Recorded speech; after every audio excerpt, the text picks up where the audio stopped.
Back on Ask Annex, we've got our guys in the studio to help you out.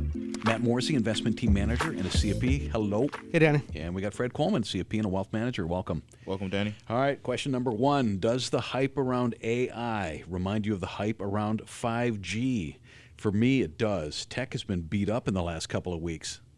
Yeah, I think it's a good question, and it's always interesting to go back over time and find different comparisons for things that we're going through. That's, very human nature for us to do. To me, though, looking at AI versus 5G, and I'm certainly no tech expert myself, but I do really think that they're different. AI, to me, at least the things that I'm hearing and talking to the guys on our team here, is that AI is really is a global changing technology.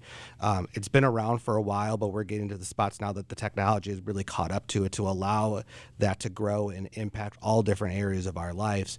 To me, 5G is one step along the way of certainly tech advancements as well too, but in terms of how we get data, how fast we get data, the speed and all of that goes through. And at some point here, we're going to have 6G, it just keeps kind of building on itself. But AI is something that can change, not only how do we invest, so we look at those things internally here at Annex, but how does medicine get created and new pills and ways to, heal our bodies. That changes. So many other ways that AI is going to change how we write, how we do research, how we do all these different things that could impact our lives. I mean, you think the impact of college students who are trying to use AI to go through their classes, and teachers have to use AI to try to figure out if the students are doing it. That's so much of a next level type thing to me than compared to 5G, which is kind of just an advancement of a current technology. I thought 5G was going to do more. I don't know why. I have been underwhelmed. There's two types of 5G. There's a fast and a slow, and I got the slow. I'm talking to you, unnamed cellular carrier. All right. Okay, next up on Ask Annex. We'll both be 60 this year. I'm 100% ready for retirement. My job stinks, and I don't want to do it anymore, and I've got ample assets. The trick is health insurance between now and Medicare at 65. We have an HSA that we're using as a retirement fund, but that goes away if I retire. Yeah, it sounds like some planning is needed here. If you have ample assets, then it sounds like you just need to get the plan together. I can understand how healthcare is a concern. You have a few options. The first option is you can go on COBRA. This will let you stay on your current healthcare plan for 18 months. After that, what you'll need to do is go out onto the marketplace and see what the costs are, and you want to build that into your financial plan. Oftentimes in these cases, it could be less than you think, depending on what your income is. And the last option that I think is often overlooked is just getting a job part-time for healthcare, and you can also use that as a hobby. I used to work at a job a while back when I was in college, and it was a very difficult job. We're loading boxes onto a truck, sweating, at 4 o'clock in the morning. So you probably think about what company this is. And there were a lot of older guys working there. And I would ask them, why are you working here? And number one answer was healthcare. So that kind of tells you the importance of that. And it also keeps you busy. When it comes to your health savings account, usually those aren't use it or lose it. So if you have a health savings account, I'd be interested to see what type of account that really is. Because if it's a HSA, then you should have that until you deplete the funds. He used to load by. That's why he's so jacked. Yeah. Yeah. All right.